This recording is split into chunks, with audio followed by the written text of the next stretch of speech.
Well, hi everyone. Welcome to the CRM category where we're actually going to be, I'm here interviewing with Vikram. He's the CEO of Multiplier Solutions. Vikram, thank you so much for taking the time. I really appreciate it. Thanks, Kyle, for having me join this, and thanks for your wonderful report. I think phenomenal work being done. Okay. Thank you so much. Pleasure. Yeah, and to give the audience a little bit more context of why we're actually doing this interview, we looked at well over 168 companies that are considered the CRM category within healthcare. And one of the companies that really stood out to us was Multiplier Solutions.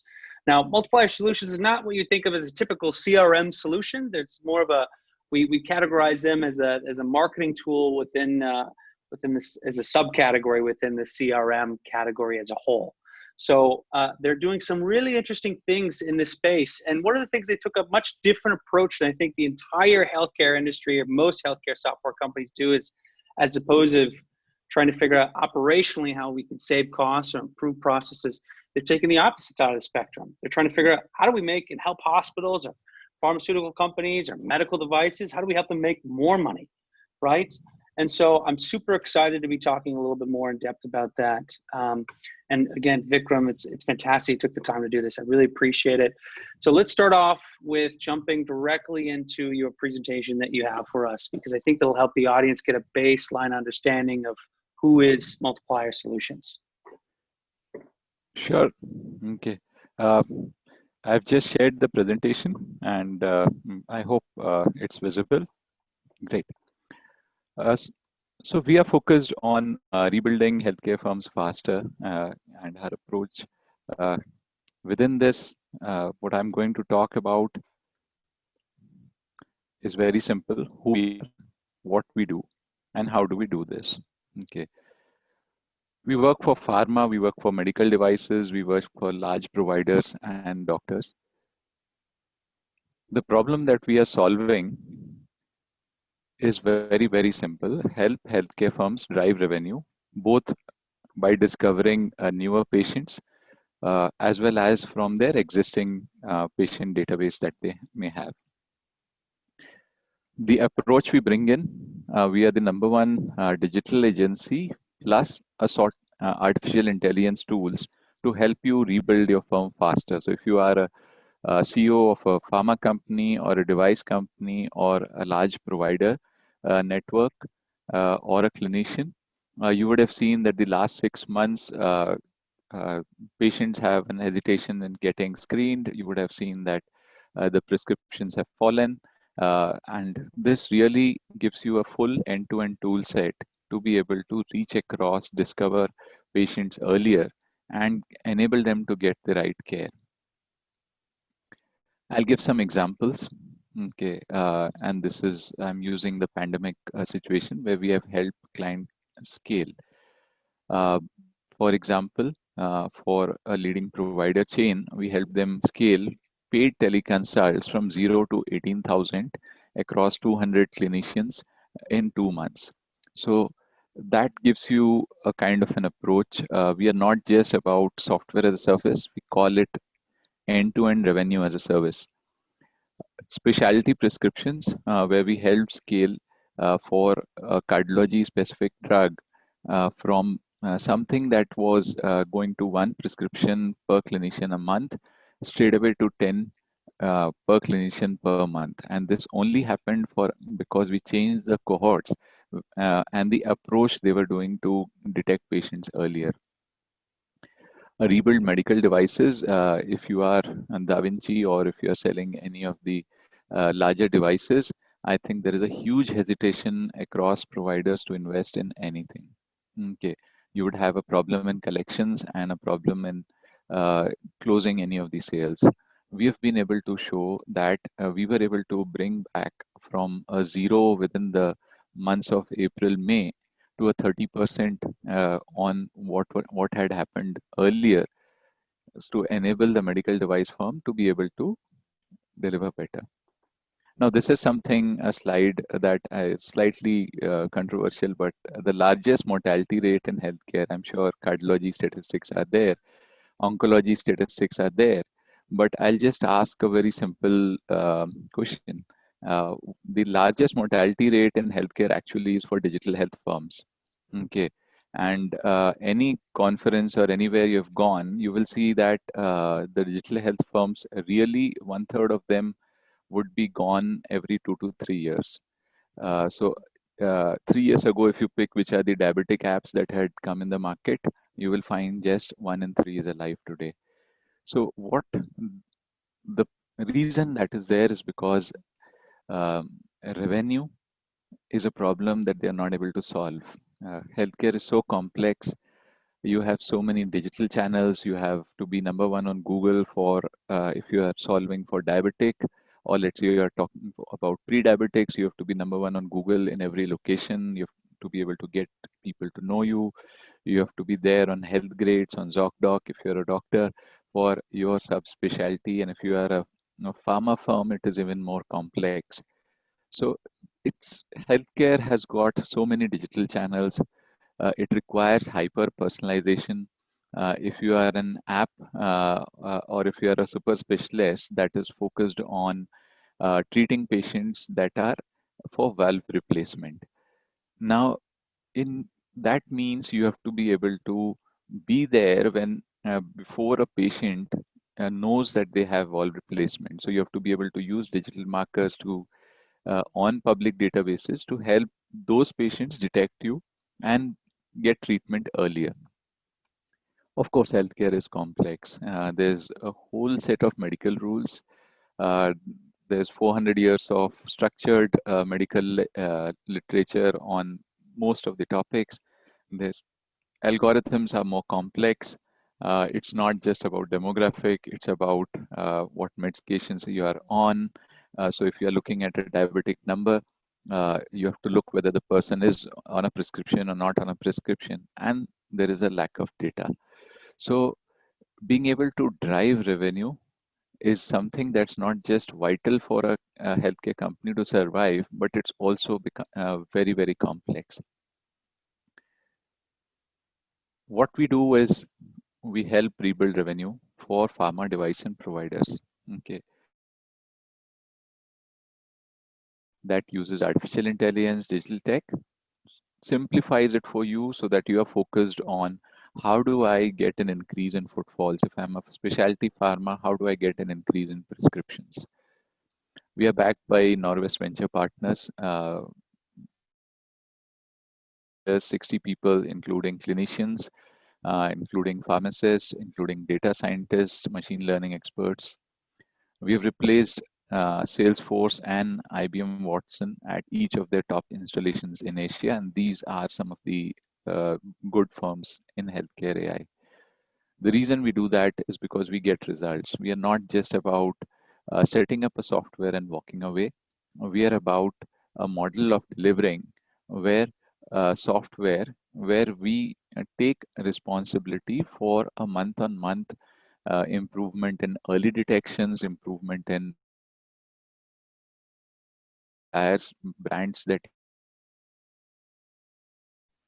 that means for pharma and assured prescriptions and for medical devices and assured sales. I'll come to this, but what uniques us is 40 million plus patient records that allows us to run, bring a lot of learnings. I'll go, I think, to the client list. Uh, we are working with some of the world's leading clients, and we run programs where every device sales of theirs comes with a strong analytics capabilities that ensures that the site is successful. We are working with leading pharma companies, again, where we help them in taking, enabling early detections of newer QOLs, a better engagement with QOLs. For example, one of the models that we released is about being able to predict whether a QOL in COVID wants to interact with a face-to-face medical rep or a remote medical rep. And that changes the entire conversation that the pharma had been having. We have been working with a number of providers, and this allows us to have a full understanding of a patient journey across multiple healthcare segments. So I think that's brief. Founders, I've done a lot of data analytics projects for Microsoft on big data marketing for the global marketing operations, and that I had a small accident that made me go 3 months to one of the larger providers, and that made me look at data and understand that hospitals are really firefighting of all the time. Providers, and there is every patient, every need is an important need, and they really do not have the tool sets to do things at scale. So unique aspects of multiplier. Okay. And I think what we have been talking about is we are probably uh, uh, one of the solutions that is complex. I think I'll mention that. So I'm trying to simplify this. Okay. We are an all-in-one product stack that drives revenue. Okay. For providers or digital health firms, what that means is uh, artificial intelligence powered competitive intelligence and search engine optimization. So if you are looking at within Orange County, are you number one for dyslipidemia prescriptions, and who are the prescribers, uh, and what is the patient volume? This gives that. Second is about being able to run your ads better. Okay. So we use the clinical knowledge from the past patients, and we have built models that allow you to be more effective in your ad budgets on Google, on Facebook, on the other aggregator platforms. The third is about once a patient enters the provider network, how do you ensure that high value patients are not lost across each of these specialties? And there we have 400 plus procedure areas. The scale at which we have the algorithms allows a leading provider network to roll out and have benefits not just in cardiology or oncology, but across all the investments they have made, which means at a clinician level and at a individual specialty level. So this is uh, uh, about AI-powered targeted marketing, which means if somebody is potentially uh, has a risk factor for, let's say, heart failure, so getting them screened earlier and then engaging with them accordingly. So products for pharma, AI, which changes the richness of profile of the clinician to a totally new level. Most clinician platforms or profiling platforms are focused on looking just at Twitter and past prescription data. We build in models on two areas that are very unique. One is HCP practice growth intelligence, which means if the clinician is getting, let's say, 3 footfalls a month, what is it that is stopping them from getting for that relevant therapy 10 footfalls in a month? So that's about two. I'll have a detailed slide on these later.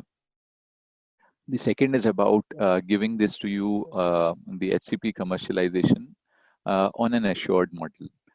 What that means is it is our responsibility to find which are the 1,000 clinicians that are likely to um, be able to write the next level of prescriptions. We engage with them. We ensure that uh, the patients in in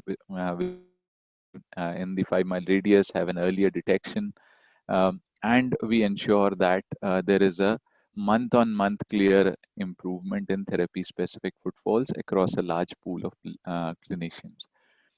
This is something that allows pharma companies to not get lost into just one nitty-gritty of it. Products for medical device companies, we run the site success program. We ensure that every installation that somebody is investing $1 million in putting up robotic surgery or other machines, is able to detect patients earlier and is able to ensure there's less loss to follow up. Insurance, I think as people have less cash to pay in their pockets, there's less signing up, there is a less uh, upsell happening. And this is where our personalization engine allows rolling out uh, in clear number commitments, early sign-ups, as well as upsell cross-sell. So this is there. It's 8 years back working alongside one of the leading investors across geographies to scale that up. I'll go into, I have a slide on each of the products, and I think uh, I have the demos. I'm not sure how much time, but largely products for hospital, yeah, hospitals, clinics, and doctors. We've talked about it.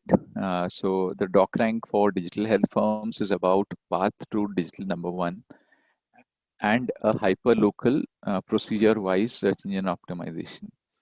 So the problem we are trying to solve is if there is a hospital chain and that wants in Orange County to be able to get patients who are looking for, let's say, joint replacements. Now, from a patient point of view, they have to be in the first 2, 3 searches on Google. They have to be in the first 1 or 2 searches on Health Grades, on ZocDoc, etc. And there is no single tool that gives them this information that where are they across the 500 plus keywords that would be the patient journey for every segment. When I give a screenshot, I think it will become simpler. You know, I'll come to the other products I've talked briefly, but it is artificial intelligence powered clinical search engine marketing, artificial intelligence powered targeted marketing.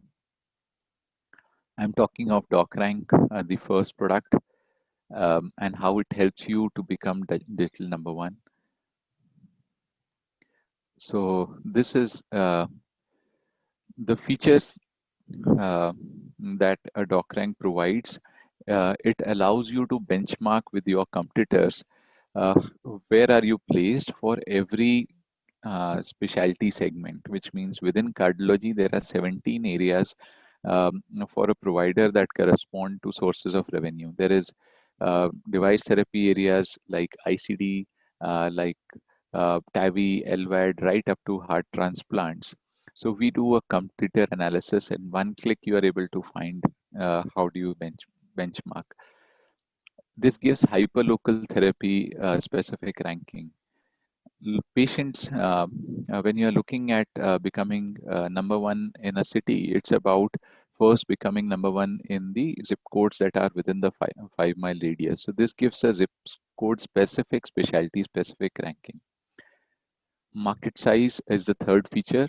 When you're doing digital and you want to focus your efforts, you want to know what is the exact patient volume in every zip code for every procedure that you have.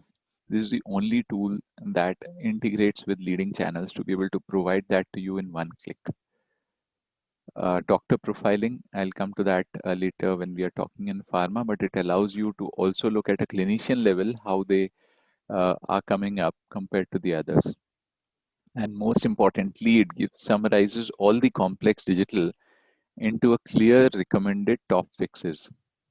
So that's in brief about this. I'll just give you uh, a, a quick demo so that you can, yeah. So here, it's a complex screen. I'll explain it. Uh, so let me start with first selection of specialties. We've got 100 plus procedures. So if you are somebody who is driving marketing for a provider, you want to be very focused, very clear that you want to drive PTCA for, let's say, Lenox Hill in New York, zip code in New York. This allows you to select the subspecialty. You may enter your name, you can enter New York, and you can enter languages that you want. So this allows you to reach across to a 60-year-old Spanish patient or a English-speaking patient, and on searches on desktop or mobile, and find first what are the volumes. So if you are a hospital, you want to know, uh, instead of spending your time with the digital team every time searching for what is the patient, which keywords I should look at based on the volumes as well as others, we have pulled all that information. On the left side, you will see keywords: CABG in New York, open heart surgery in New York. This is something that has a search volume of 1900. Now, what you are seeing also is a competitive screen, which means it tells the hospitals that are trying to be number one or provide access where they are on page one. So where you're seeing the numbers 4, 1, 3, 7, 10, these are where is this hospital coming on an average on page one on Google. So for a hospital today, about Google is the largest database worldwide, and to be able to come number one for their procedures is vital in being able to get leads at zero cost. So here you can see at a glance how for the top 50 or 100 keywords that are associated with symptomatic keywords that are associated with different patient intents, you know that a lot of hospitals are really not able to get uh, just be present for the patients in their target zip codes. This is another of my favorite slides. Okay, this is about HealthGrade, ZocDoc, eVariant, and a lot of the other aggregators and digital health firms whose very business depends on being present digitally. They do not have an offline book, and you will see that they just are not there on page one. So, and this is like just one procedure, and I can go show you pretty much procedure after procedures, and you will see that a lot of digital health companies really need to fix this instead of spending their money on advertising. And this is something that at one click they can find out and click that. Okay, so you can also do this analysis at a clinical level. And you will see here again that there is clinicians are just not there on page one. It's partly because hospitals or providers have invested at a different level. It's partly because some of them have not optimized their site, but uh, for patients side, they look for clinicians. From clinician side, they're just the access to patient is just not there. So that's there. And we look at other networks also. This is more useful for pharma. I'll come to this when we discuss that. But this allows a pharma marketer to know that if I am doing a hyperlipidemia drug, okay, where is potentially what are the pages, groups, and forums where my patients are. So this makes marketing simple. It helps patients reach you earlier, and this is just one of the features. I'll go into um, the other features just at a glance, and then we can kind of come to the Really, other really selections. impressive. Really Yeah, interesting. sure. Thanks. So here, while we simplify this into a keyword search volume, okay, it also uh, gives a relative ranking for the clinicians, or for a pharma company to know which are the clinicians who are being able to get the footfalls from separate module for the pharma companies. But this allows a clinician to realize that while they may have been number one in pre-COVID word of mouth, but for a patient today that's coming from digital first world, they may not be existent. This is another way. Okay, for providers, for example, if you were Lennox Hill, you would click and see at once uh, click what are the keywords that are being used by your competitors, and you will see that while they have a number of YouTube videos, they are just not optimized. Okay. So in this case, for example, if you're looking for these are symptomatic keywords associated, you can just click through and verify. So at a CEO level or at a CMO level, setting goals for digital or doing reviews for digital, this is a tool that really is very, very useful. And you'll see here that lot of the hospitals coming up, there are a lot of hospitals spending on ad money on this. The first four are ads that are costing them potentially about $10,000 per specialty a month. And that is just because they've not been able to figure out uh, what are the keywords they need to be able to do, or it's too complex.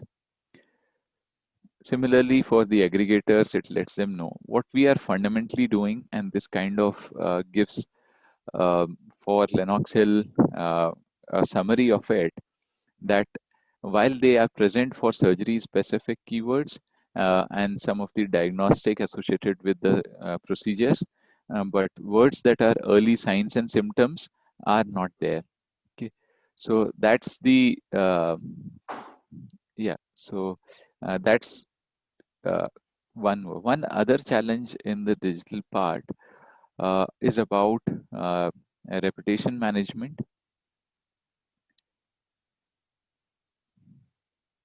Here, I'll have to show a different screen, but Lennox Hill, what we are doing is clinical mining for bypass surgery specific positive or negative reviews. It's like when you go to Amazon.com and look in reviews, you don't look at the total review count. I'll just come to this feature separately because this hospital doesn't seem to have any reviews related to bypass surgery, either positive or negative. But this allows you to know clinically for a procedure. For example, if one of the things that you have is head and neck cancer, you want to know that not what is the number of reviews I have for head and neck cancer, and this allows you to do that. Another thing that this does is pull out ads for your competitors and let you know which are the ads that are there for each of the competitors. So here it makes healthcare marketing simple. Mm. So at one click, you are able to get all these details. There is one other ask from clinicians and providers is that why don't we make use artificial intelligence and other technologies to give the recommendations in a simple manner. Okay, what do I fix first to fix my revenue for bypass surgery in New York? So what this does is it picks all the other complex things the tool is doing and summarizes it and tells that this single keyword has the potential to increase your revenue by this much for that particular segment. Okay, and this so what the tools that are there in the search engine optimization world are technical SEO tools. So what they will likely do is give you some error like this saying that meta tag is missing or roberts.txt file is not there. Every healthcare area has a number of complex rules that are there. What we are doing is uh, simplifying being number one on Google for you, being number one on health grades for you, being number one on ZocDoc for you at every procedure, at every zip code. And that's something that uh, it also does one other thing.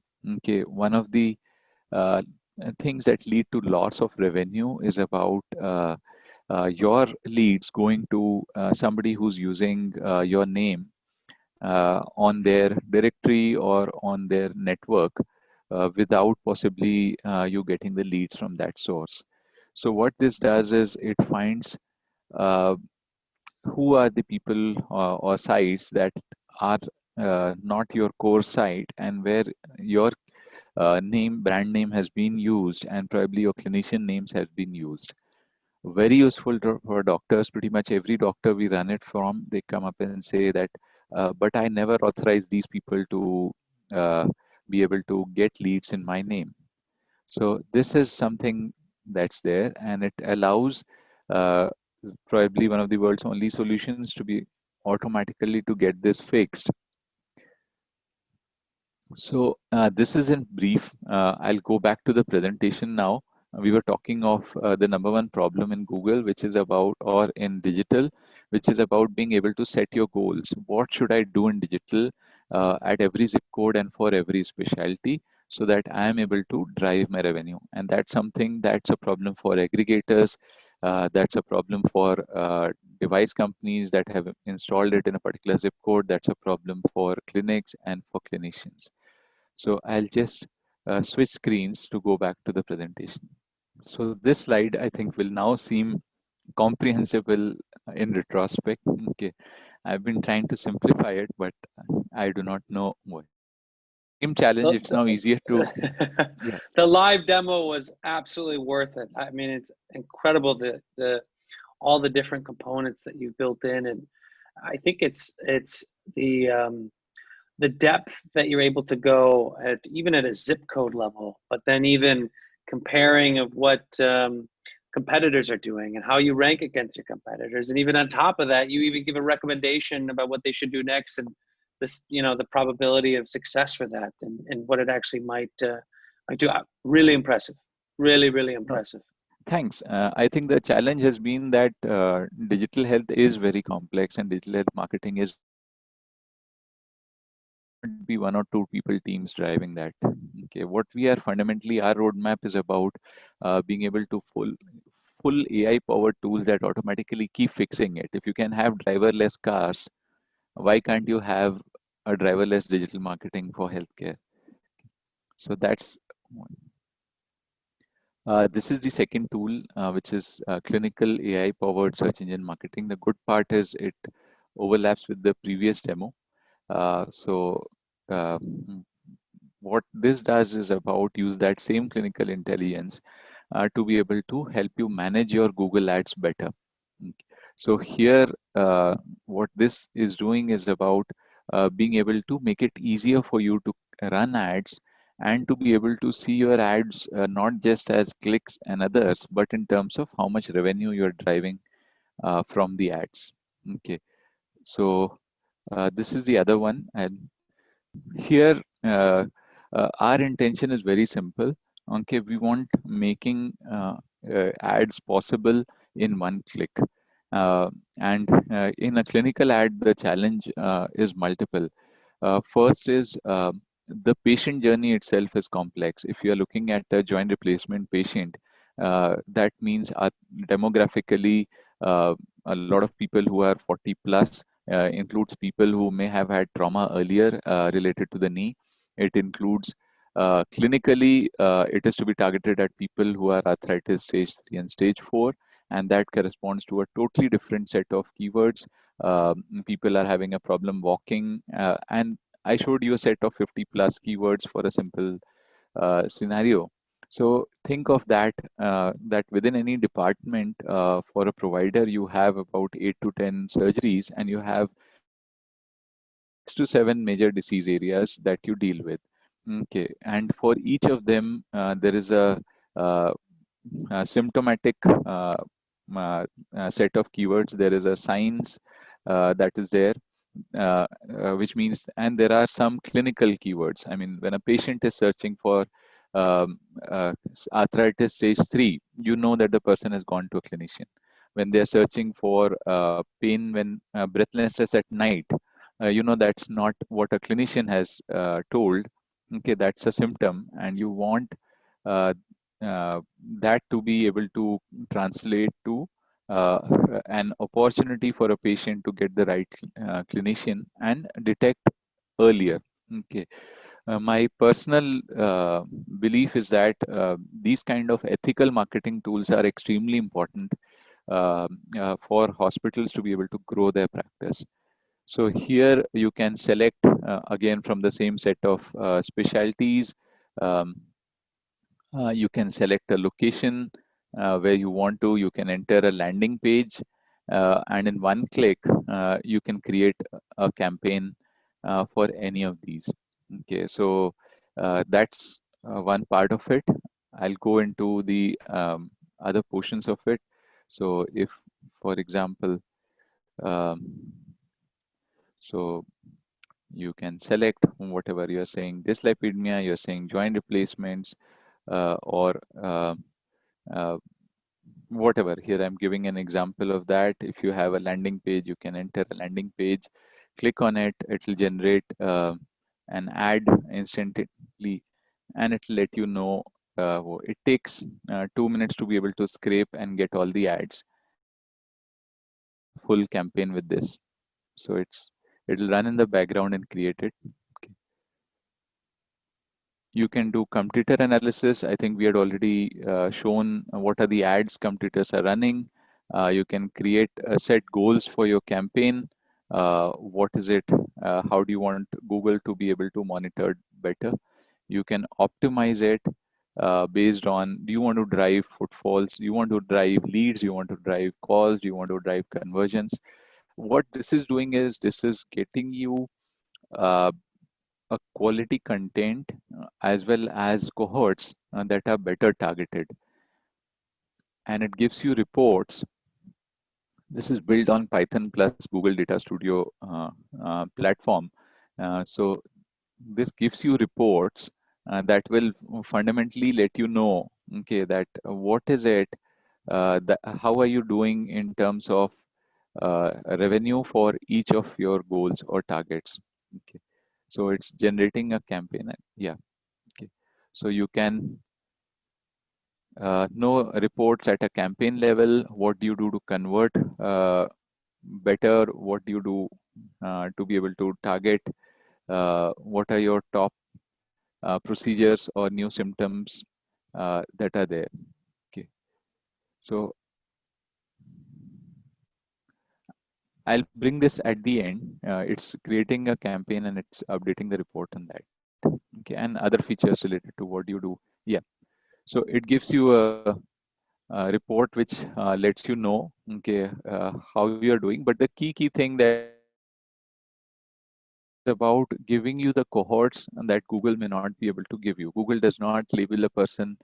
For example, if you are running an ad for um, finding cardiac patients, Google does not give you keywords related to diabetics or nephrology, whereas any doctor can tell you immediately that somebody who's a diabetic or also needs to be screened for cardiac issues.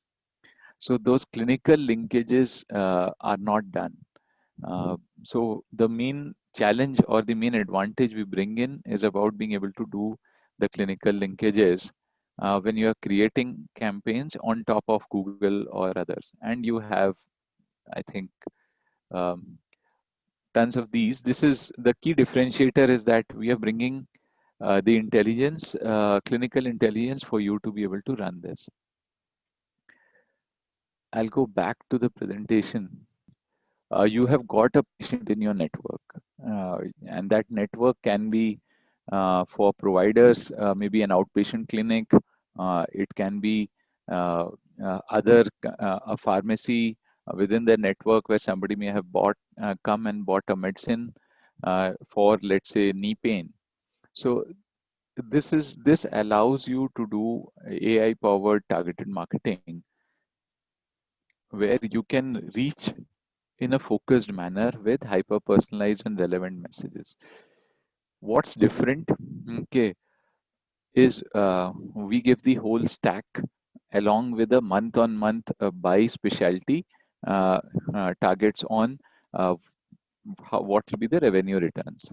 Okay, so when we start off, we help build high risk or high value registries, including those who are lost among these.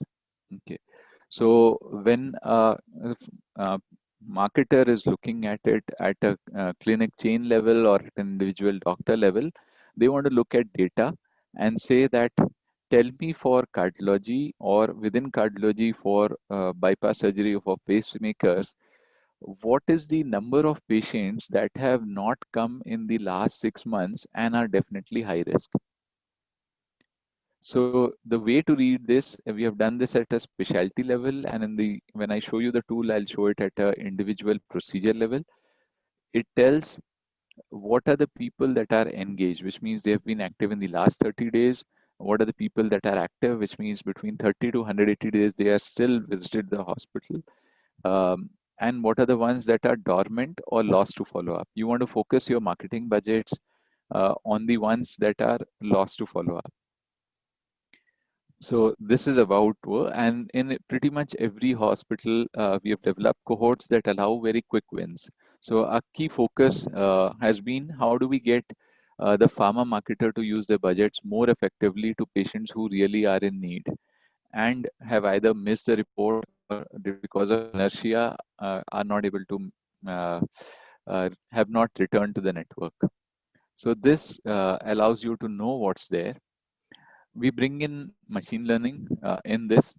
I didn't go into AI slides till now because the approach is always that the results have to be clear and simple, and then we have to be able to go that. So here, for every procedure, and we are working with uh, some of the leading provider chains where we have got these for 400 plus procedures.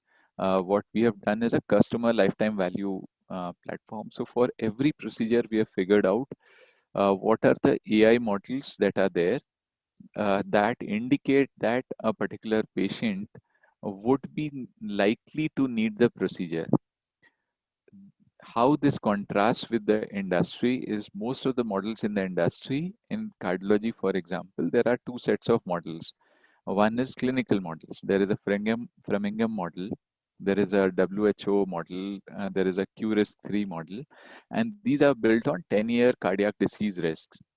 Okay, and if you're trying to rebuild your clinic or your clinic chain or your provider network, um, a 10-year is something you invest in for. You want to know which are the patients who are in need today, who are in arthritis stage 3 or stage 4, and what are the models for this. So for example, when I'm talking about arthritis stage 3 or 4 in early screenings in every provider network, what we have discovered even in the best of them, that one of the target demographics, and here I'm not going into a clinical rule, I'm just going into a very simple rule. For example, one segment could be women who are 40 plus. Okay, so even in hospitals where the orthopedics is a leading specialty, you will find that 70% of the women who are 40 plus in their own database have not had any interaction with any orthopedic screening or in any um, orthopedic consult. So these are uh, ways where if you are looking at doing any marketing activity, this is zero cost marketing. These are people who have visited your hospital, who believe in your brand and are in your network somewhere or the other. Okay. So just enabling them, educating them, and being able to run the programs for them. This is the functional architecture. What we fundamentally do is this is the third product and the more complex one of it, which is fundamentally a data warehouse which integrates with all data sources within the hospital. And it includes cleaning engine, cleans up lab data, cleans up demographic data, cleans up notes, uh, cleans up leads that may come into CRM and never showed up in the hospital. And from that, okay, creates uh, flags based on clinical scores, creates flags based on clear doctor words in the EMR, which means a doctor has said has hypertension or has said has not hypertension. We are able to differentiate, pick that out, and put them into the count of people who need to be screened. So it integrates with lab reports. It reads, for example, echo notes and tells where EF is less than 34 and puts them into the heart failure registry. Okay. And combines this with machine learning, where machine learning helps is being able to make a educated or an intelligent guess where the data is missing. So it puts labels based on clinical rules, existing clinical models, and machine learning to give you what is the list of people in that registry. core advantage is if a provider is looking to rebuild revenue, it's about finding and converting high value, high risk patients across the networks. Identify where is loss to follow up happening, where are opportunities to increase, and get procedure specific conversions at scale. I'll be going, yeah, so this is another way of looking at it. Um, so the loss to follow up that shows in a for follow-up tends to become high, and this is at every stage. If you send a email to, let's say, a top hospital, um, the best of the hospitals have conversion from a lead to a appointment or a show up in the range of 70 to 80%. Okay, so you have about 20% of leads that you have been accumulating, which means every 4 months or every 5 months you have built up equal to 1 month of footfalls. So that's there. Of the people who come in to a hospital for an appointment, uh, you have another 15-20% drop in the number of people who undergo tests within the network. You have another 20% drop in people who went in for this repeat screenings. Okay. So like this, you have a lot of opportunity. And here, our approach had been to build a single platform and roll that out. The challenge in healthcare has been that most of AI implementations need very strong support so that they can balance between multiple stakeholders. So understand hospital business is about saving life, and every patient entering in uh, uh, has something that is in pain with and needs urgent attention. So getting multiple stakeholders to agree on the cohort and the plan and the creatives and the rollout requires a lot of learning already ready in the box. Okay. So in this environment, you can't just set up a software and walk away. Okay. So what we do is we set up the software integrations, everything, and within 60 days, you start seeing your revenue flat. Okay. It is the fastest implementation focused on getting quick win conversions across all your high value areas. And right now, hospitals are doing that challenge. We're working with some of the top hospitals in doing a balance of two things. One is for COVID patients, how do we enable the right set of cure to be within the 5 mile radius, and how do we not miss out on patients that are conventional patients that are there. So this is where I think I'll go to the demo for this. We are talking about the third set of products, which is related to once patients are within the network. And there are two things that are there.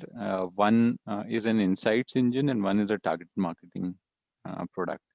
So what I'm going to demo to you is the product that integrates with all sources of data within the hospital and simplifies it for the marketer so they can run ads as simple as they were running ads on Google.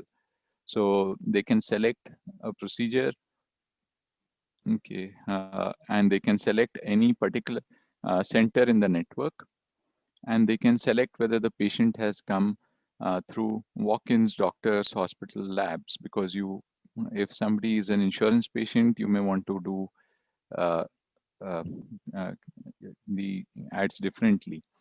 And this is a more detailed screen, more so that you understand the concept.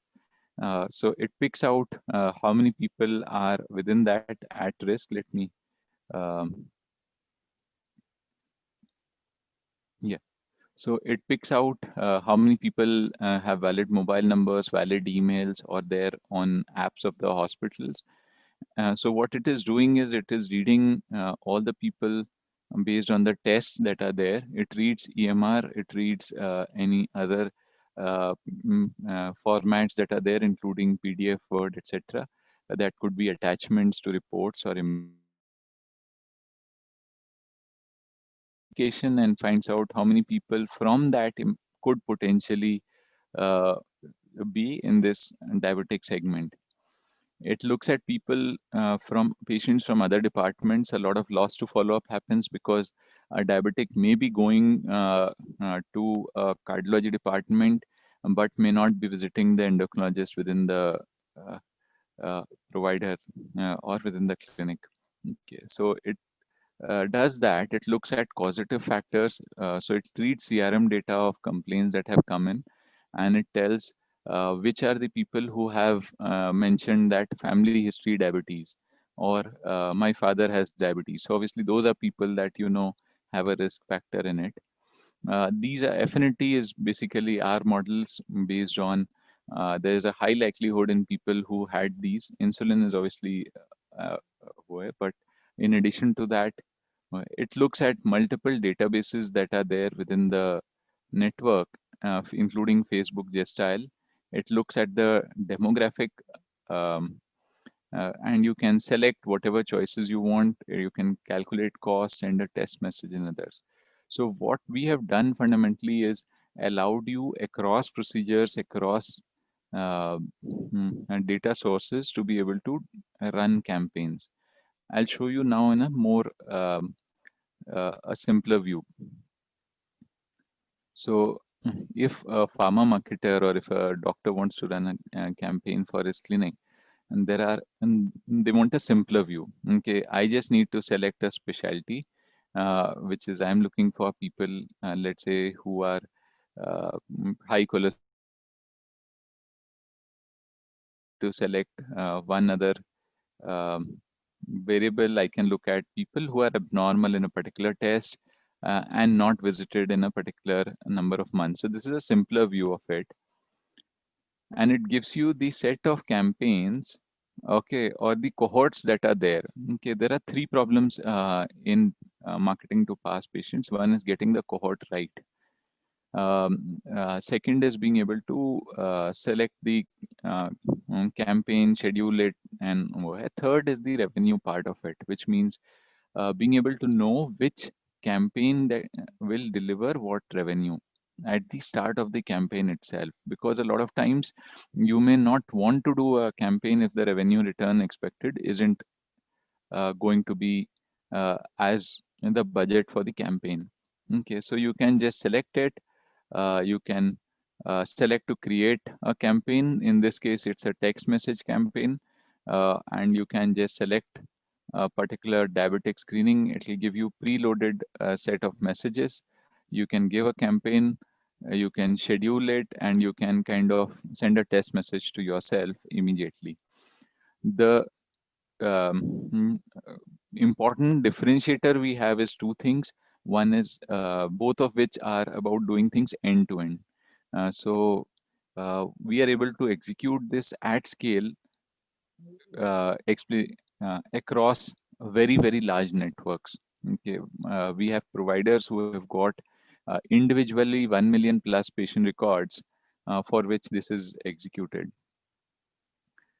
You have other ways of knowing more detailed ones, okay, which means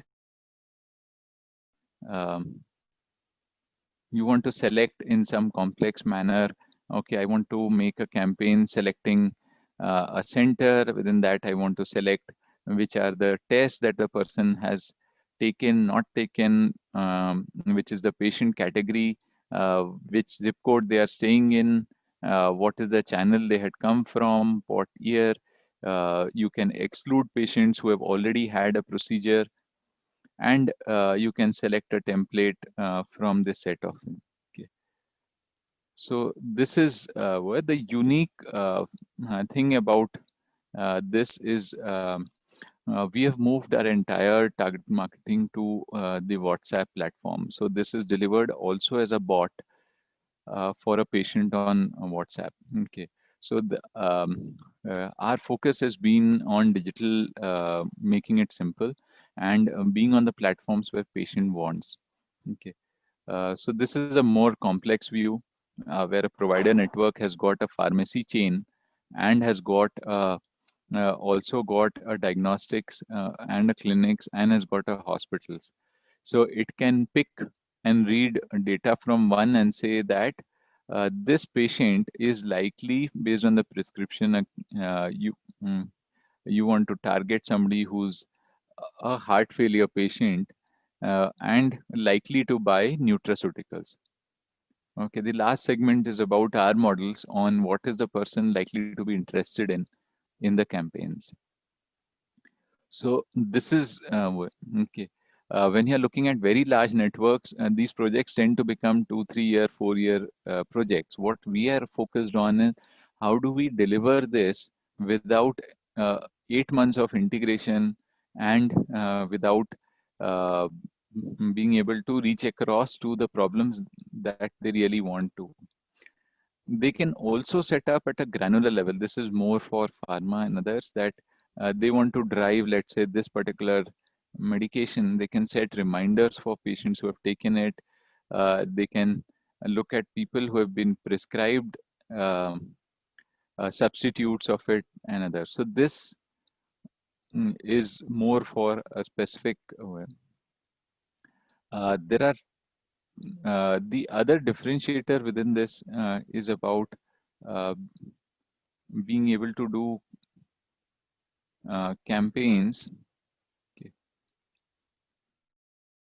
Same segment of things is available where you can do a campaign on WhatsApp and you will have a ready set of templates or campaigns for WhatsApp. We similarly have an email segment on that. The important part, there is about being able to get the results in the manner that you want. You can also run campaigns that go to your patient portal. When just like Google has a banner ad, okay, if you have a patient report and the report has a certain lab value, okay, the corresponding ad gets displayed automatically. So this is about being able to be present in all forms of touch points that are there. You can also similarly set ads on the push notifications within the mobile. Okay, you can also set it on the patient portal. If there is a central portal the patient is coming for, okay, you can select that the same cohort can receive an ad and upload a creative for that. The other thing that is my favorite part of it is about being able to do reports that are really not the conventional reports. Okay. So this is email marketing report and messaging report. So the challenge in, so let me explain this to you first and then we can look at the reports. Okay.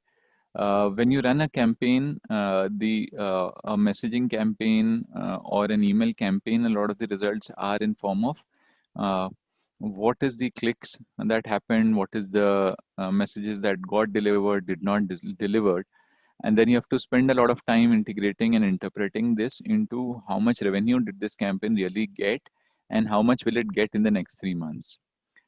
So for a marketer, that requires sitting with IT teams, working with clinicians to know that if we have done a campaign for people who are seeking, let's say within oncology or within a screening campaign that is run, what is the number of people that will convert after 3 months or after 6 months in the other one. So this gives reports in form of revenues and gives you the option to also see it in terms of counts, clicks, and other factors. So it tells what is the total walk-ins, what is the outpatient revenue, what is the outpatient walk-ins, inpatient revenue, and what is the campaign spend and return. Yellow one is about forecast revenue based on the models we have for similar campaigns, that if I do a campaign this week, there'll be some people who will show up this week. Some will show up next week and some will be aware of it but show up later. So this gives those models which gives a 30, 60, 90-day forecast on that. So this is one of Uh, the other tool which is associated with this itself is about doing better analysis. If you want to do focused marketing, you want to know within my system, okay, what people are there in every stage. So while in filters you can see that, but you want to see in terms of their progression, how many people have been screened, how many have been detected abnormal, for how many surgeries am I likely to need 3 months later, 6 months later from the pool of patients that I have. So I've just shifting screens. Let me know if you have seen a screen called Convert 360. So when we model our products, we model them on Google Analytics and a Google AdWords kind of platforms. One that gives you the analytics and the other allows you to do the marketing. So Convert 360 is a platform that allows you to know how many patients are in the funnel and what would their likely conversions be 3 months, 6 months later. Okay. So here I will show you the um, yeah. So what that does is it gives you a full funnel view, okay, on where are people in their part to conversions. Okay. So I'll just be just 1 second. See, dashboards are common. The differentiator has been about being able to simplify it and deliver an assured results on that. So when you are looking at cardiology as a whole, and you are the marketer or the CEO wanting to know, you want to look at uh, simple segmentations. One is based on distance from the hospital, how many people are within the 5 mile radius. Second is about dropouts, and third is about risk. So there is some uh,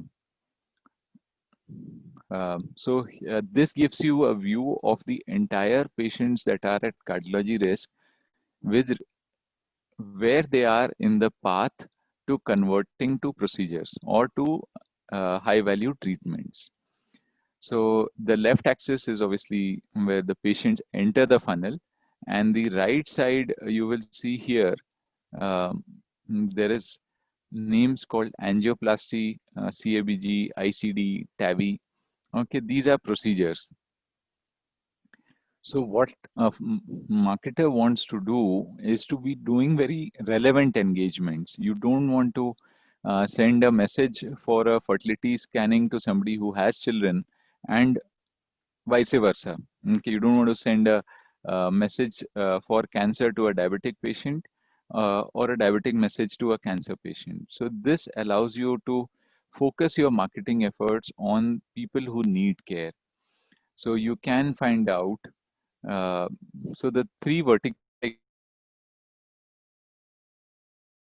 set of people that are there, and it contrasts with the previous years.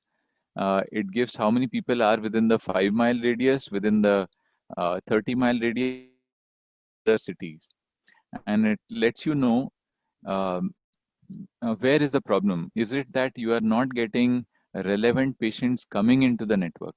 Okay, if you have set up oncology and cancer patients are not making it into your network, you have a different problem to solve and a different tool set to use for that.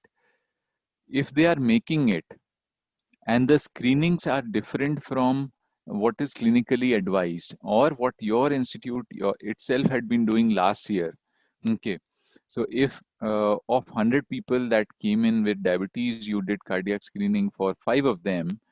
Today that number has either gone to 20 or has gone to 3. Both of the cases you need to look at it. So this tells you how the ratios are, and wherever there is red, that means there is a dip compared to the practices of that same provider, and green means there is a significant lift in the numbers there.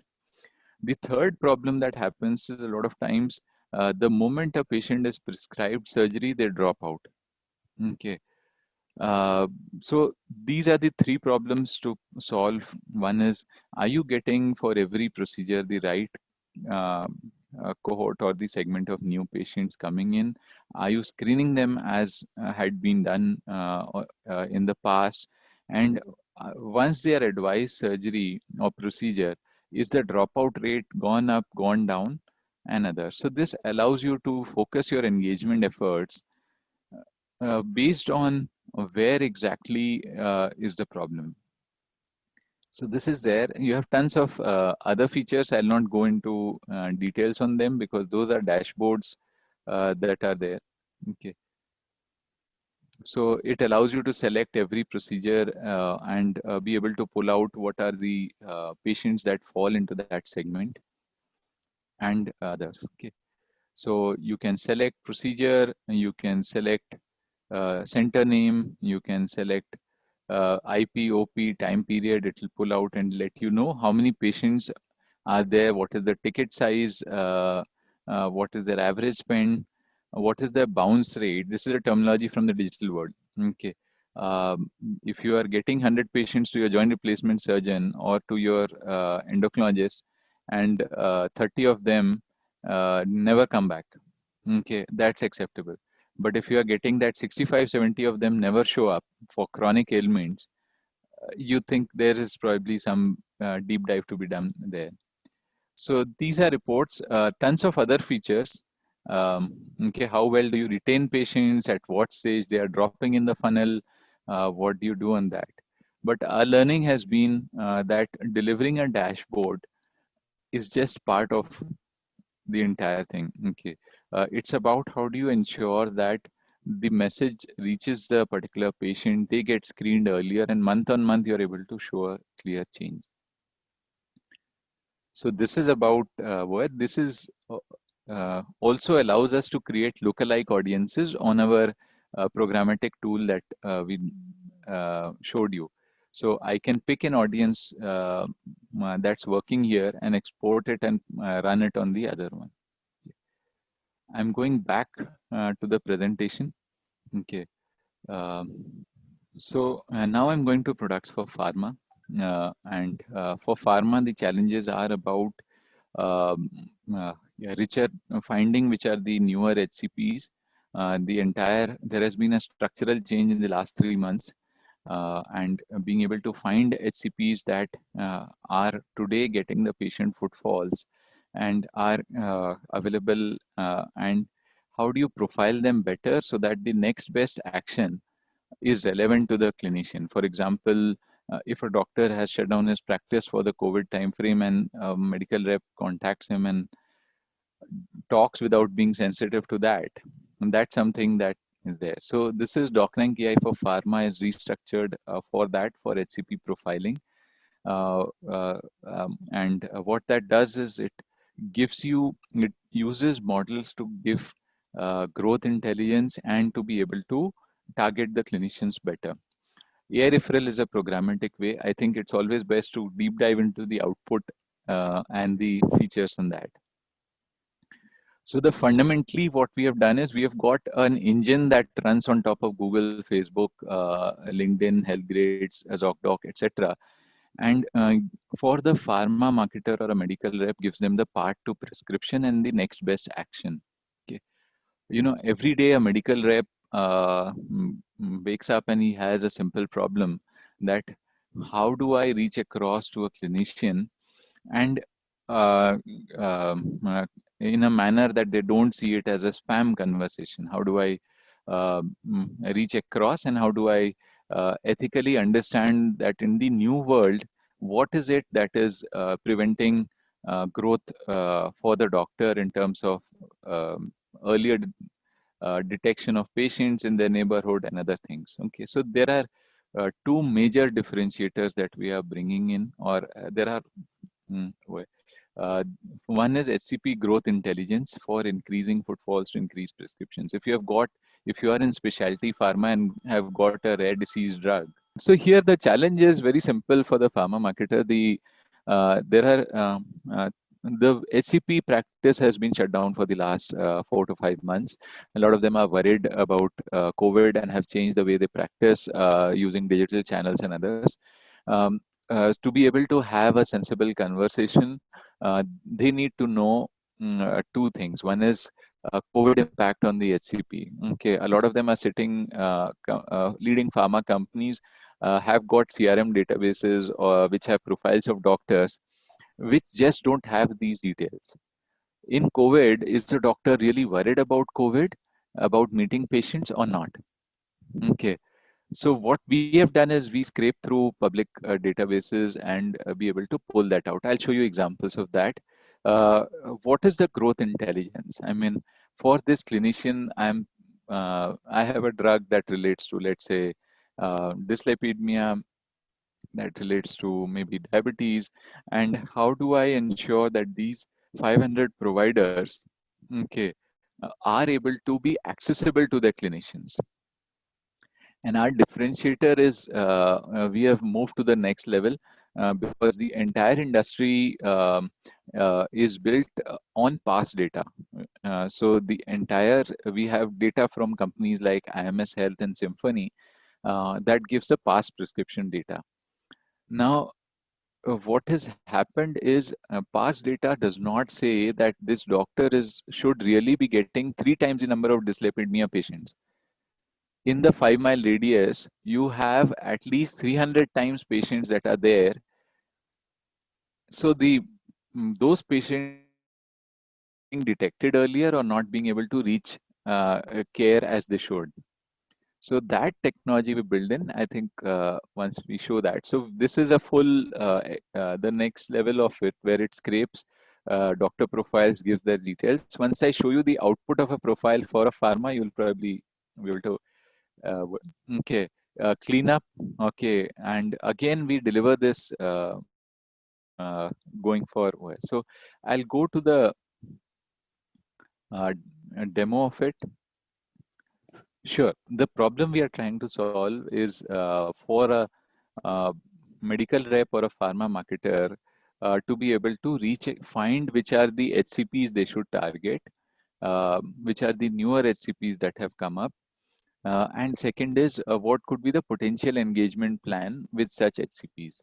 Okay, so the technology that we have is about integrates with all public aggregator sources, etc., and gives a way richer profile than just pulling out a Twitter feed of the clinician as well as pulling out past prescription data, because everybody in the industry has past prescription data, and that past prescription data is a pre-COVID data.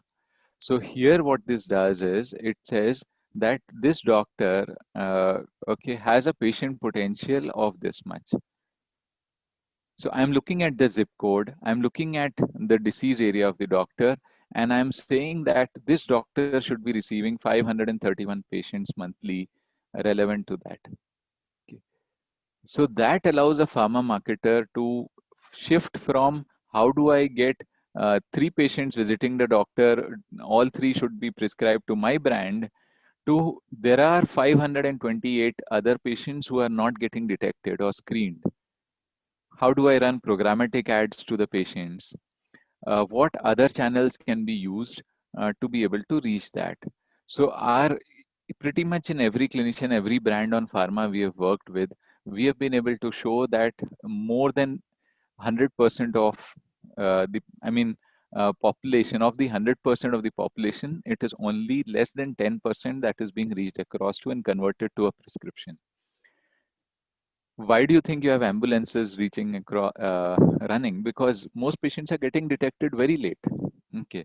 In COVID, patients are not just getting screened. So if you are running a specialty pharma brand, you want to be able to know which clinician and what screening campaigns do I run. So this simplifies all of that and says this is the number of prescriptions you should be receiving per month, the total market possible. Okay, and you can then download the report. Okay, I'll use a newer version of the report. Okay, these are our part to more prescriptions models. These are some of the best in the industry because industry so this particular clinician. Now, how do you drive more prescriptions with this? Okay, what you do is fundamentally you look at 2 unique models. Okay, HCP COVID impact. In COVID, is the clinician scared? Is the clinician worried? Is there practicing, not practicing? And how do you provide growth intelligence for HCP so that more patients get screened? Okay. So this is where, and details pulled from others. Our strength is on being able to put this together. So this is obviously a biographical profile that the tool pulls out and aggregates on that this is the doctor, this is the education, this is the social media presence and all that. This is something that is there. The good part is we are integrating into both doctor networks uh, as well as patient platforms to be able to get the information. So it's not just integrating into Twitter because Twitter has an API. This is the COVID impact model, and this is a key factor in engagement. And you will see there are 4 clear buckets in it. Practicing but worried, practicing and not worried, not practicing and worried, and not practicing and not worried. Okay. Now, this is the number one thing why every pharma company needs to redo their database. If you get this quadrant wrong, or if you don't have this quadrant, okay, you are trying to do a face-to-face meeting with a clinician who is not very worried about it, or the clinician is worried and you are talking about your brand first, okay, and or for some reason. So here, for example, in this case, the physician is practicing but could be worried. And what we recommend is a remote or in-person engagement that needs to be sensitive to COVID impact. This analysis we are putting out and bringing that. This is something that they can add to the CRMs for every way. What has happened is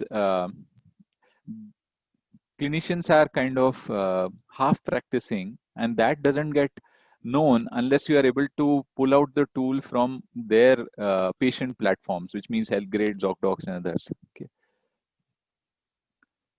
Key activities and interest areas of in the last 5 years. Okay. Publications, and if I'm looking at cardiology, it deep dives and breaks that down. Okay. What are the interest areas? What are the uh, attendance that are there? Social media analysis. Okay. You typically want to know what is the number of followers. So here you will see this clinician has 1490 posts on Instagram. Now, the problem for a pharma marketer is how do I uh, conventional camp, how do I reach across to doctors in a more intelligent way? And here you have 3 takeaways from this. If somebody is doing 1400, that they could be a channel themselves. The number one way for marketing is always word of mouth. And if you have a HCP that is doing 1400 posts in 3 years, that means every day they're looking for material to post. And each HCP has got a network of HCPs who could be their college alumni, who could be co-practitioners that they could reach across to. So this kind of information that does rich social media mining and gets the details is something that is allows better actionable, better engagements that are there. Okay, so this is there. I'll come to this separately.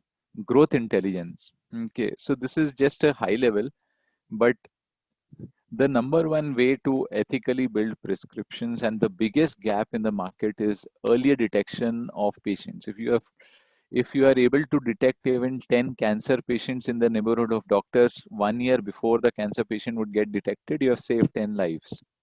The technology today exists. Those people are there on Google, Facebook, and others, but they are searching for signs that could get ignored. And unless you are able to reach across and at least let the doctor know that this is the potential that is there. Okay. So our tools simplify and say that there's a potential to increase footfalls by 10% through optimization and by 30% through programmatic support.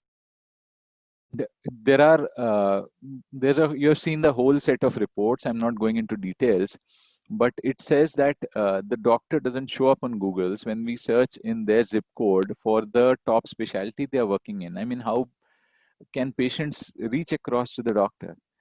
And I'll tell you very honestly, the best doctors are the ones who really uh, uh, have not had the opportunity to invest in their digital. They have been busy practicing, and from a patient point of view, they're missing out on top care. Doesn't come up on health grades in the top results for any of the therapy areas. Reviews are very moderate.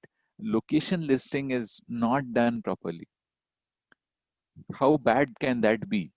And I can assure you, this is true for 80% of the doctors, that their teleconsult platforms are not listed in all of their profiles.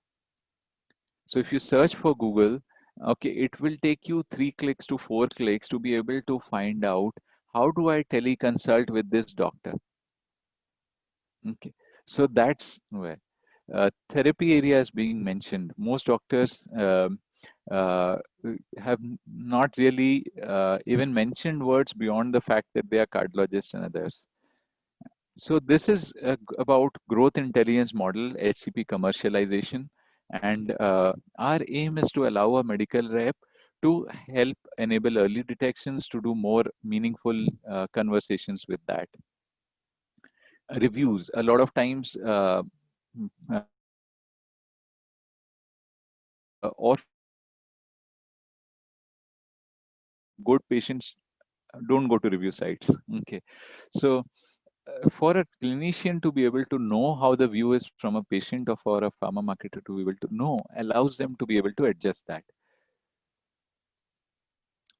Uh, is this doctor okay? What is the behavioral graph and channel activity graph? Okay, is it dominant, influencing, conscientious? Oh, okay. Um, I'll just have one request to you. Okay, this part is there. Okay, the doctor name can be grayed out from the first set of it. Okay, I'm not sure about the implications. Okay, Oh, do you want me to blur out the doctor's name in the beginning? yeah, doctors' names. Yeah. Okay, and the photograph. That's the only thing. Okay, Yeah. so that's it. Okay. So here it says that this doctor is an influencing person. He's outgoing and active, and is somebody who seeks to influence. Okay, 1490 posts is like a huge opportunity to build an influencer network of doctors. Uh, so this is in brief, and what we come to is the next best actions. I'll not here. How do you? What is the pharma marketer? What should they be looking at based on their brand and based on what is the so this doctor is looking for better outcomes and prevention and management. So if you have a drug related to, let's say, dyslipidemia, you have to talk to this doctor about better outcomes, because he's been particular about writing it in his publications and in his details. Okay. Uh, these are the channels you can engage with, and we have built a full network of engaging with doctors on WhatsApp as a WhatsApp bot. That's a whole session separately. I've not brought up that, but what's happened is on WhatsApp is happening. It's just that structured platforms are not there, and we have built it so that so this is about the other tool. I can go back to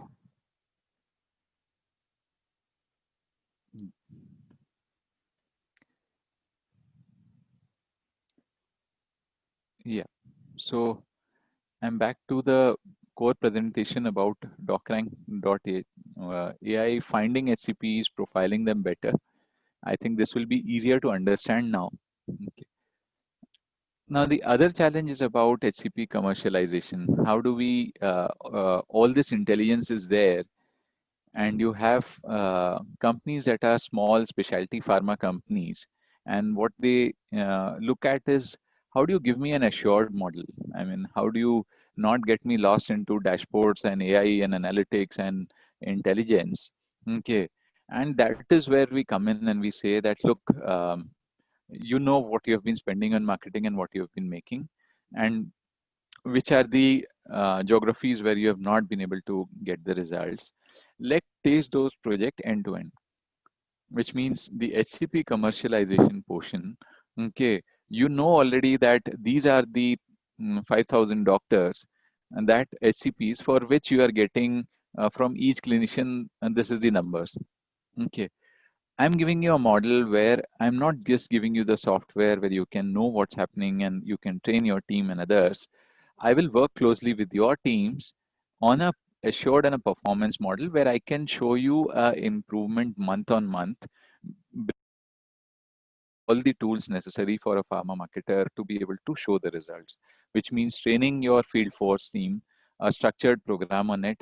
Okay, communication to HCPs, what could be the growth intelligence scripts to the HCPs, what if they respond, don't respond, what can be the next level, running programmatic ads for early detection of patients.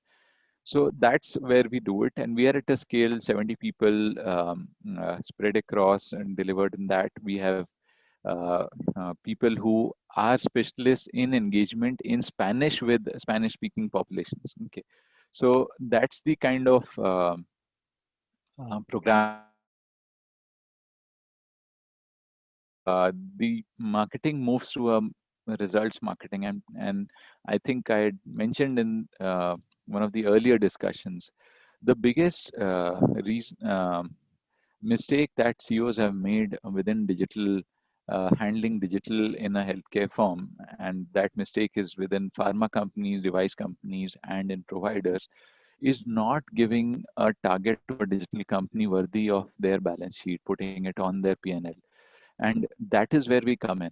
Okay, that how do we ensure we put all the tools together, integration activity lasting 2 years, integrate with their existing systems. All the tools that you saw, none of them requires replacing their existing systems. Wherever there are tools that require deployment, all of them are in premises, fully secure, end-to-end encrypted, HIPAA compliant, and uh, delivered in a manner where you have both teams that can work on site or remotely with your teams. So this is in brief. I think we'll go to the questions. There's tons of other slides that are there, but uh, I really want to go back to the slide which gives a summary. So this has been, I mean, the solution at a glance. Okay. We have still not gone into medical devices and insurance, but I think our clear focus is on pharma being able to give them a platform where they can or 100,000 clinicians at per brand. Okay, we are adding about 500 clinicians a month per brand from pharma. Okay, so that's the kind of, because what's happened is, pharma industry had been significantly driven uh, challenges in terms of what can suddenly changes that would have been anticipated in 10 years. And tool set. Uh,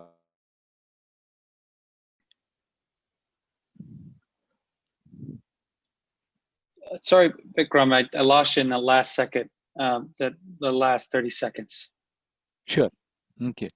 So, yeah, so I think this is the right time. It's a CEO level priority right now to be able to uh, rebuild their companies ethically. And what we bring in is end-to-end tool set for being able to roll out at large. For pharma, rolling out in one of the projects, we have doing piloting this for 1.8 million patient HCPs that are there, and this is one of the largest pharma companies in the world.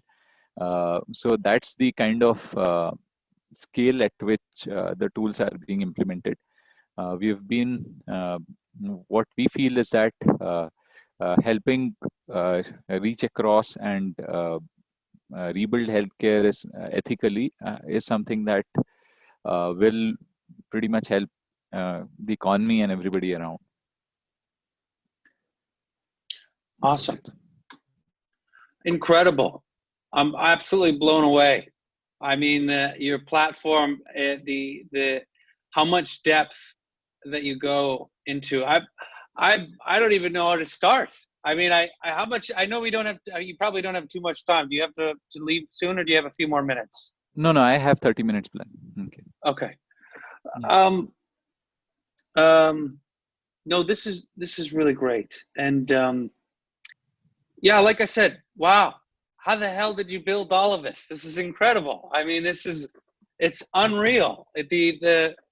This you really, when you say end-to-end process of being able to take and understand, not only aggregate the amount of information that you're doing, help identify specific patients or doctors, providers, different locations at specialty level, and or depending on the tool, the patients that are most likely needing to go in for a specific or needed a reminder, and then being able to build out a tool to not only allow them, a provider or a pharma company or a medical device, to reach out to a patient across the spectrum, even WhatsApp, and then to be able to show the probability of, and sometimes how much success can be driven from running a campaign or engaging these people.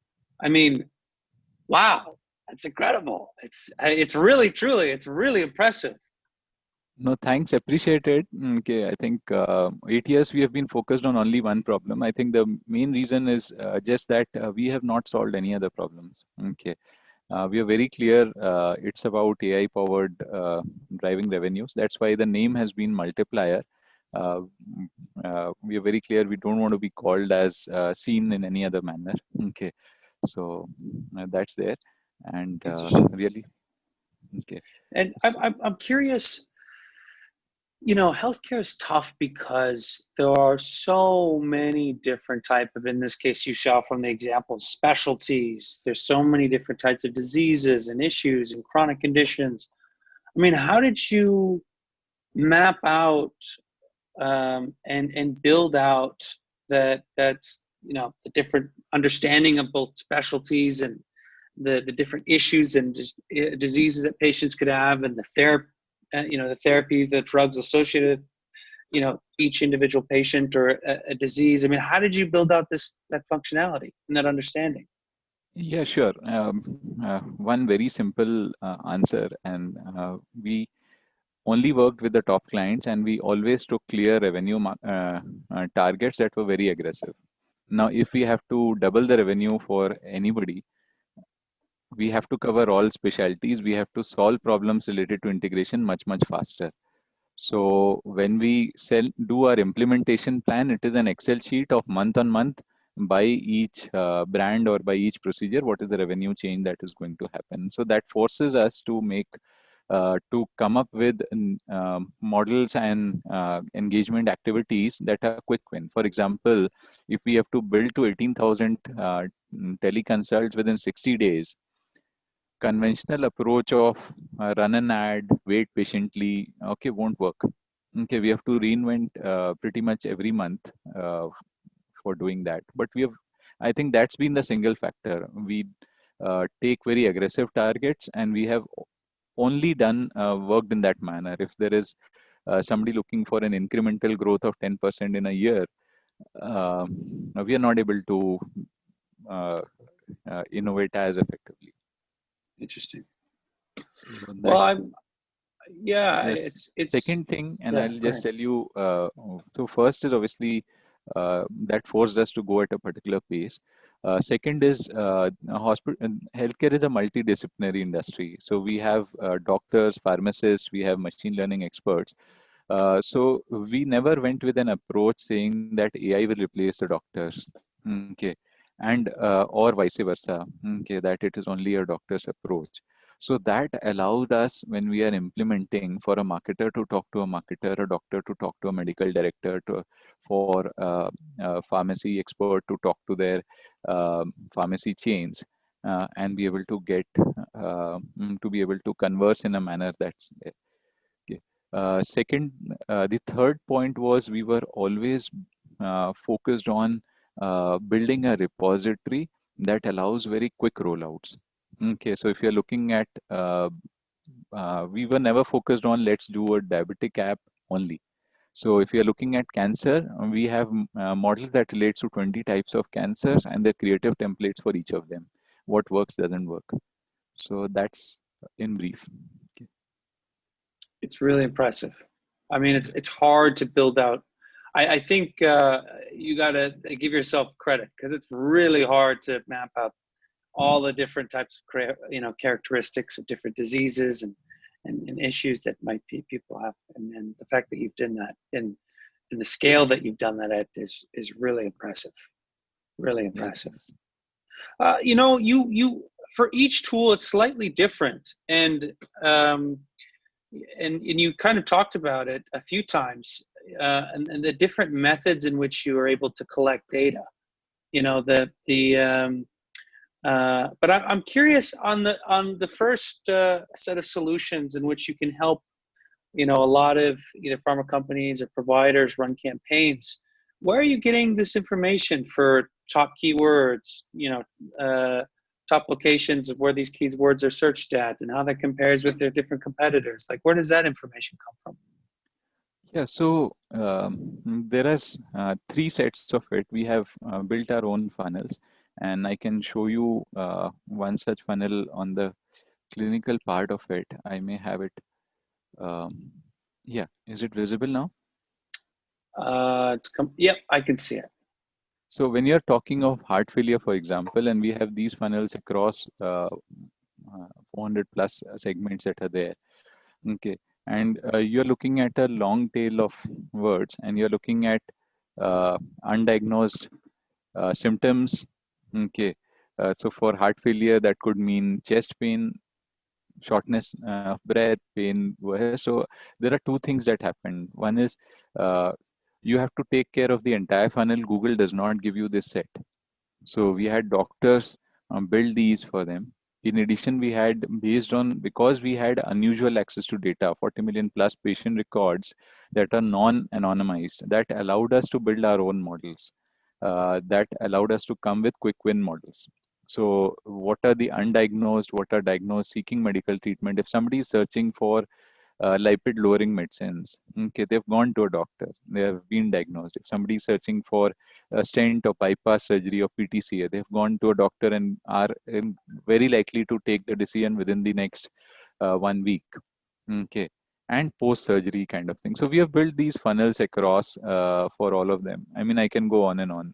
It is for every procedure, I won't be going into this. And our focus had been, so we have been pretty much building a lot of this to answer the question of how do we get this. And there's more importantly, we have run these. So there's a lot of places where we learned that there's a better way to do it. Okay. Some of the customers we have worked with, really every customer helps us, pushes us to the next level. But each of the customer, I can pretty much remember in some funnel, there was some learning that came in. So because we have 8 years of implementation of this, it's not just healthcare became hot, so we got in, or because healthcare end to end is needed or other things are there. It's just that's the only way we have done things. So that's interesting. Yeah, it makes sense. You talk a lot about earlier that you're not just trying to give individuals a software solution and then walk away. You try to be involved as much as possible. So in for a lot of a lot of your customers are you actually outsourcing a lot of this marketing efforts? Is this kind of a form of collaboration, or is it more of your hands-on training how your system and tool works, and you're on call at any time? Like, what is that method of collaborating and working with your customers on your platform? Yeah, good question. So our method is the end-to-end implementation, and the tools is brought by us. And our approach is always to go with an open mind. Every customer is different. Whatever customer can do cheaper, better, faster, we help them do that because we are very clear if customer can already do it, and that's not a long-term business for us. Okay. And wherever they have a problem and they're not able to solve, and that's a skill that we bring in. For example, in case of engagement activities for the international markets, we have clinicians that are available at our end who can do remote screenings. Okay, so in case for cancer, rather than have a patient in COVID come over there, one of the engagement activities is also that can we augment the hospital team to be able to do those screenings by the platform? Yes, if the platform requires certain temporary augmentation of marketing and others, we do that. But our approach has been working closely and being able to provide an end-to-end solution so hospitals don't have to run to three places. Okay. And if they have existing, the other corollary of that has also been that if they have an existing platform, we do not recommend changes in that. We don't replace any platforms. If they have existing teams, we train those teams. Okay. So that's been there. But because we work very selectively, there are two models at work. One model is where we are taking this DocRank AI to be one of the top platforms in the world in terms of anybody should be able to in 60 seconds know what they need to do in digital. Okay, if they are in healthcare. So whether they are an online pharmacy or they are and any so that is one platform which will be available to everybody. In terms of implementations, those will be stronger hand holdings where a Marketo kind of approach where you are implementing it, taking their needs and across their networks. Interesting. And we are open to partner. Our approach has always been, I mean, if there are companies, one of the largest IT companies in the world is kind of signed on to be able to take it to their customers within the US. And that's a place where we are happy to train them and evolve together. Okay. Interesting. You know, I'm curious because, you know, you're in a kind of a different spot. Whereas, so I have two questions.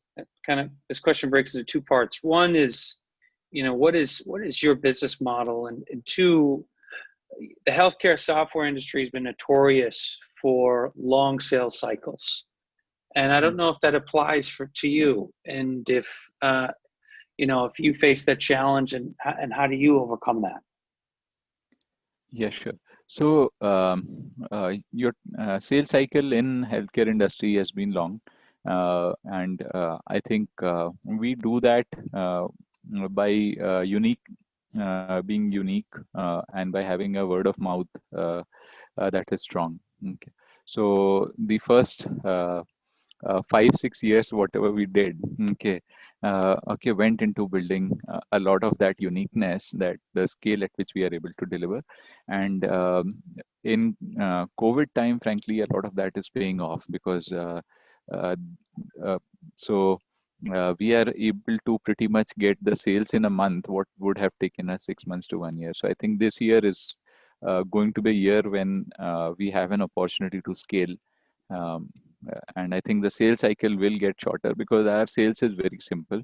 It is Excel sheet plus a reference. Okay, that these are the revenue numbers. This is your let us know your current revenue and what are your numbers. We will give you a part to doubling that. Second is these are our references. Third is that it's a pricing model is a semi-performance based model, which means if I don't hit your numbers, I take a big hit. Okay. So our commercials are a base low cost because we work with a select set of customers, but a lot of it is dependent on us delivering the results. We are extremely confident about our capability to move large systems and deliver results.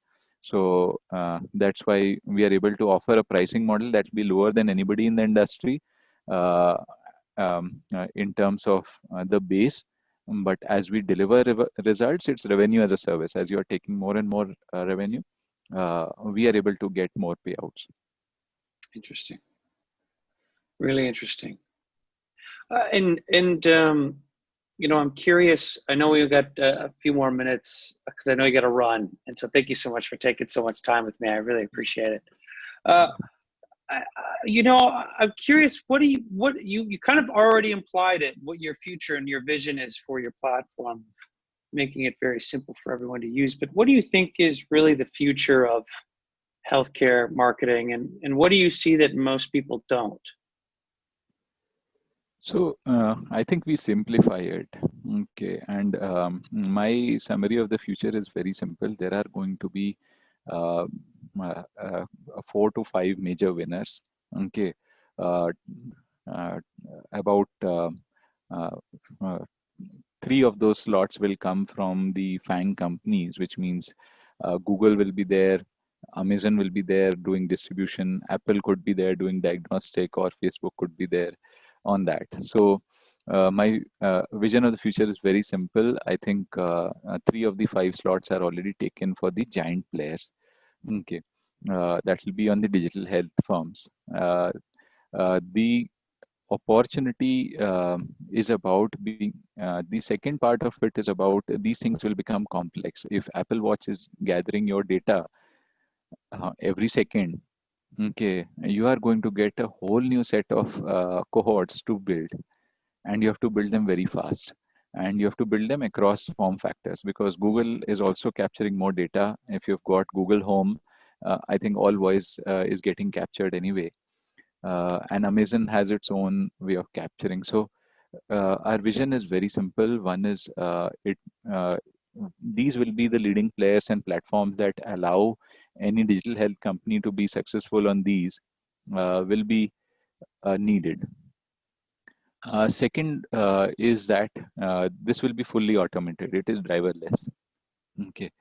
Uh, if a car can be driverless on roads, I'm sure healthcare marketing will hit less people if it is run automated.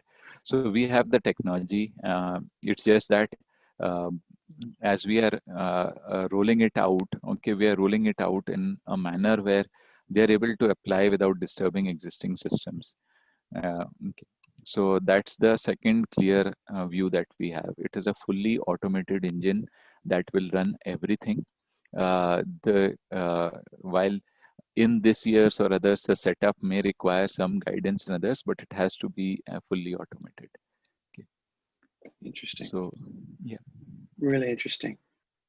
Well, Vikram, with that, you answered almost most of my questions with your live demo. I mean, it was fantastic seeing how the platform works and the variety of different tools that you have. Impressive. And with that, I know I took a lot of your time too, so I thank you for taking a lot of time with me. I really appreciate it, and sharing with the audience like how amazing Multiplier Solutions is, and the functionality that you built.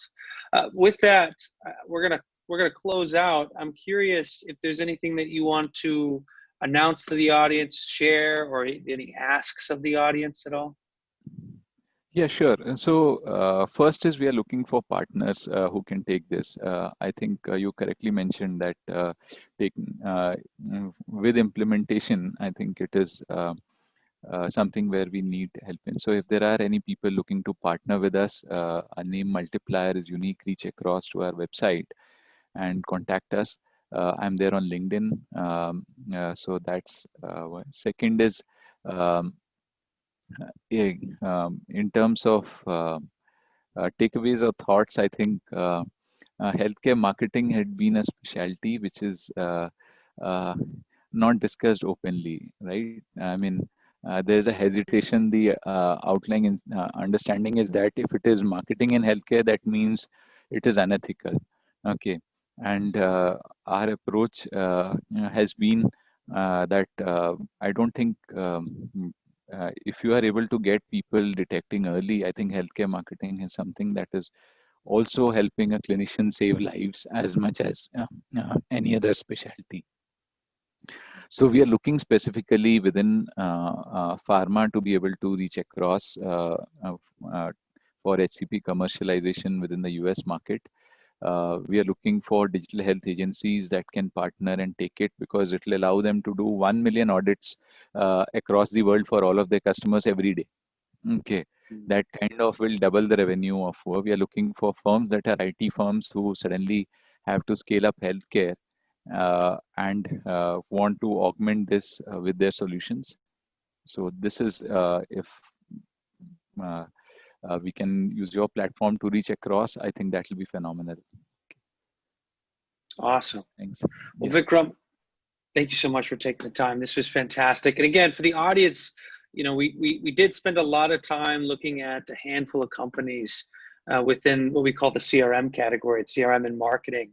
And Multiplier Solutions was one of the best companies that we saw globally within this category. And it's an honor to have you here to be able to showcase that. And I hope that gives the audience a lot of understanding about the reasons why we thought you were one of the best companies in this category. You saw all of the functionality, all the way down to the details of, you know, how do you target the right type of patients or providers, and even places like specific locations in New York. I mean, that's unreal. We got to see exactly how, you know, competing providers in New York are able to, the type of, you know, where they land on a Google page, or the type of campaigns they're running, or how easy it is to launch a campaign, you know, whether that's through WhatsApp or through an email, and how that you already provide everybody templates. You've built out functionality about how to take patient data and understand patients that you have to go target, filter through all of them, and understand what are the right directions.